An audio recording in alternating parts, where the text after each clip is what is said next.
Today is our 10 years wedding anniversary at pinilit ako mag-date.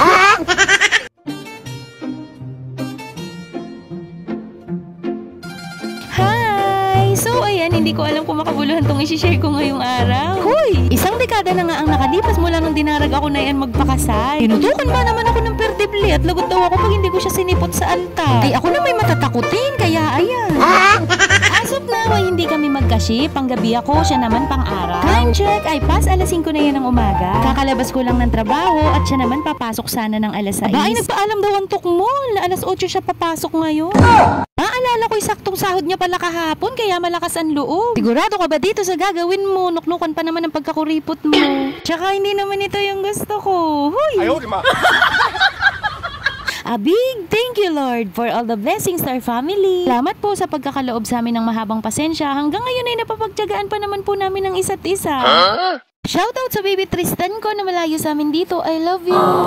As you can see, ay dito namin napiling kumain sa KFC. Madalas naman kaming nakakakain ng fried chicken. KFC din yun. Kanto fried chicken. Maya-maya pa nga ay nagbibideo ako bago kami pumasok. Abay, may inaabot sa akin. Tiningnan ko agad at galing pang Mercury. Mahal to ha, nung nakain mo. Parang gusto tuloy kitang kantahan ng You're the reason I believe in love, and you're the answer to my prayer. Tama na, patay ka na naman sa akin. Story time about sa kung paano kami nagkakilala nito ni Tokmo. Way back 2010 ay nagsadya ang NCST mula dito sa Cavite patungo dun sa amin sa Quezon. Nagpa-exam sila for DTS trainee dito nga sa Yasaki, kumpanya kung saan ay regular na ako ngayon. Pinalad makapasa at noong mga oras na yun, napakasaya ko na. Tumubok na rin kasi ako maghanap ng trabaho sa amin noon dahil fresh graduate ako ng vocational, which is secretariat. Sad to say ay 17 years old pala ang ako, kaya ayaw pa nila sa akin. Ay di huwag. Mabalik tayo saan na napupunta yung kwento ko. Ay di ayun nga, at nag-provide ang LGU sa amin ng libreng sasakyan papunta dito sa NCST, dito nga sa Cavite, para makapagpa-medical at makapag-submit ng mga requirements. Thank you po.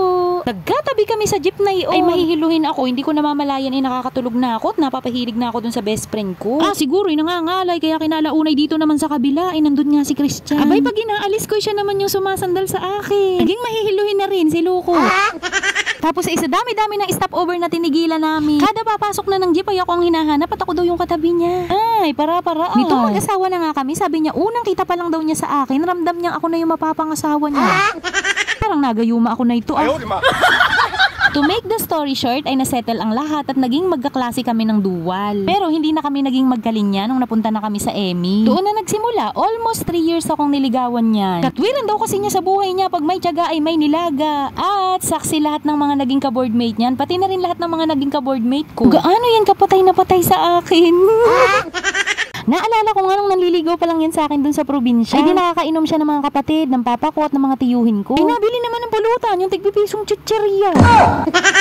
Yun ko napapag-isip kung paano kang nakapasang. Pero seryoso, hindi ko talaga akalain at lalo na sa sarili ko, hindi ko inisip na kami yung magkakatuluyan. Napakahabang kwento. Pero siguro nga ay siya yung inilaan ni Lord na makasama ko. Meron talaga tayong mga gusto pero hindi yun yung plano niya para sa atin. At may purpose kung bakit. Kung ano man lahat ng yon, patuloy lang ako magtitiwala. You know why? Because God's plan is always the best. Sometimes the process are painful and hard. Pero kaya yan. Laban lang ng laban. Thank you Lord kasi si Christian yung binigay niyo sa akin. Pagkalooban niyo lang po sana siya ng kaunting lambing.